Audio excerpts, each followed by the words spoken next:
Hi, my name's Kirk Olson. It's my honor and privilege to welcome you to the 35th annual Run for the Wall. The board of directors of Run for the Wall have bestowed upon me the honor and privilege of being your route coordinator for the Central Route in May of 2025. You'll notice I'm in shorts. This is not riding gear and this is a motorcycle event. But the reason I'm in shorts here is we just concluded our annual Run for the Wall reunion and work day, which happens here at the Angel Fire Memorial in Angel Fire, New Mexico. And what we do here every September is have a Run for the Wall reunion, but on the Saturday of Labor Day, we lay bricks for people that served in our military, and you can buy a brick and have that laid along the walkways here for people that served in the military that are either living or deceased. And so this year we laid about 537 bricks yesterday to honor those that served us and those that made the ultimate sacrifice. This is also a place that we stop on our annual run in May, and we overnight here in Angel Fire and the Eagle Nest area of New Mexico. And so right here we're going to stop in May, and we will lay one brick in this coming May along the walkways, and it's going to be a very special event and moment when we do that. I can sit here and talk about the Run for the Wall and try to tell you everything that you can about it, but this is an experience that is really hard to explain, but I'm going to do the best I can. I would suggest that you come to the run with an open mind and don't expect anything, because it's very hard to explain, and the fact that what you experience is a moment of healing and friendship and family that you just can't really describe. But what I will describe to you is what your day might look like and who you're going to encounter. When you show up at any of our stops, you're going to first meet our registration people, and they're going to register you and assign you to a platoon. And then in the morning meetings, you will have a platoon meeting with your platoon leader, and they will give you safety instructions and information about how we ride and the do's and don'ts on the road and the particular riding signals that we use on Run for the Wall, which might be a little bit different than you're used to from standard motorcycle hand signals. And we have these special hand signals because when we're on the highway, we can take up a space of anywhere between a mile and 3 miles long on the highway. I've seen it in years past where we've taken up a swath of 5 miles. And every day is a little bit different. In some days we have a border-to-border police escort where the locals and state police shut down the highway for us, and there are other days where we don't have support like that.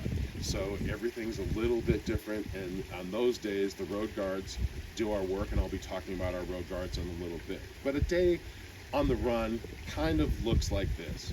You wake up, you come to the morning meeting, myself and my assistant route coordinator, Jim McDonough, and are going to give you some information for the day, and you'll be eventually dispatched to your platoon meetings before we settle up and go kickstands up. Typically on an average day, we have 2 to 3 fuel stops. Some days we're going to stop at hospitals, VA hospitals, or memorials, and always have a lunch stop and then an end-of-day dinner stop. What's very unique about the run is that the people across the country that host us on this 10-day journey put their time and effort to donating everything from fuel and meals, breakfast, lunch, and dinner to us. So your registration fee pretty much is an all-inclusive fee that what you get. And trust me when I tell you that what you put into the run, you get back 100-fold. So some things that happen on the run, different crews that you are going to encounter, different teams you are going to encounter. Once we start rolling on the highway, the first thing that you're probably going to notice, other than the people in your immediate platoon, is going to be our road guards. They all have banners on their motorcycles, bright yellow banners that say road guard, and what they do is guide us across the country. So they help with intersections and the local police and look for safety concerns. And I have had the privilege of being a road guard for about the last 12 years before I started being a route coordinator. So I have a soft heart for my road guards, and you will see them in action. They're one of the most visible people on the run when we're moving. When we come to a stop, the next people that you're going to see is people in blue hats. These are our stagers, and what they're going to do is hold up a sign, and that sign is going to have a number on it. So for example, if you're in platoon number 2, there's going to be someone holding a sign for with a number 2 on it, and all you have to do is drive towards the sign with your platoon number on it, and they will tell you where to park and where you leave your motorcycle for the day, and or not the day, but that particular stop, and you go back to it, and then that's how the staging works. When we roll into a fuel stop, you will see people in bright yellow, neon orange, or not neon yellow hats, and those hats designate our fuelers. And it's a very, I would call a military type operation, because one thing that you're going to see is that we can fuel a few hundred bikes in about 20 to 30 minutes. And then after you're done fueling, you're going to go find your blue hat people again and restage. And then we will depart a fuel stop or a lunch stop, whatever it is. So you will be staged a few times during the day, because at every stop you do stage. And so you're going to be intricately involved in seeing these people all day, every day, and you're going to get to know them. You're also going to get to know and become friends with people in your platoons. Our platoon leadership is going to wear orange hats. Your platoon leader, assistant platoon leader, and tail gunner are going to take care of you and your riding buddies in your platoon for the 10-day journey across the country. And again, you don't have to ride 10 days with us. You can join for a day or 2 or 3 or 5 or 10, whatever amount that you want to do. The only thing you do if you do join us in the middle of the country or anywhere in between is you have to join at an overnight stop and see our registration people and check in at a dinner stop or the morning breakfast. And you have to attend the all hands meeting for that. So you can show up very early in the morning and register, or in the evening dinner stop. I always recommend the dinner stop, and those registration tables are usually wherever we're going to be eating, whether that be an American Legion or a church or a park or wherever our particular overnight stop is.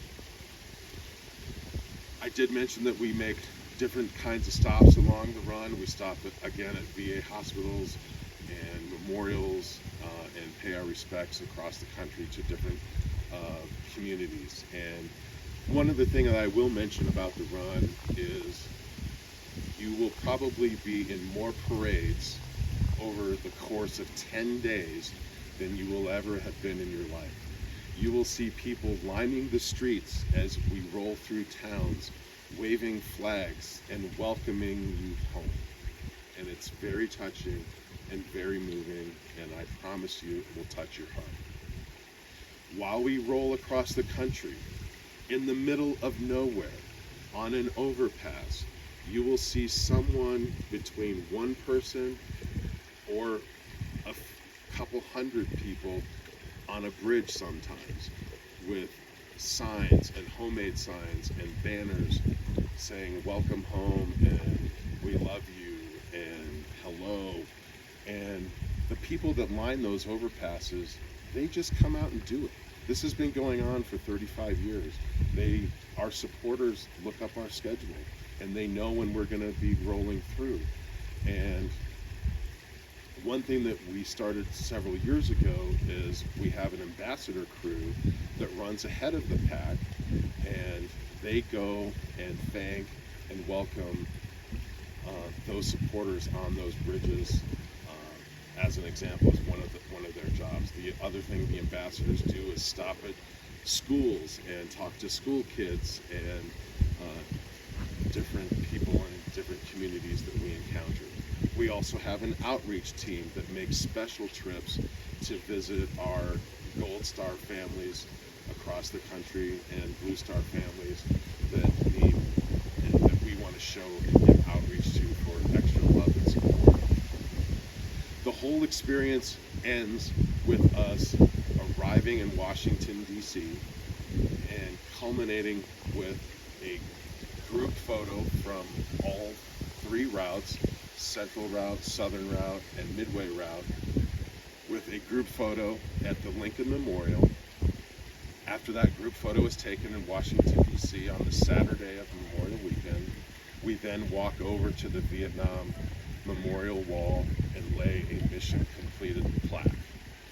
And it is that place where is what we really rode across the country for, from California to Washington, D.C., to originally honor those people that were killed in that war.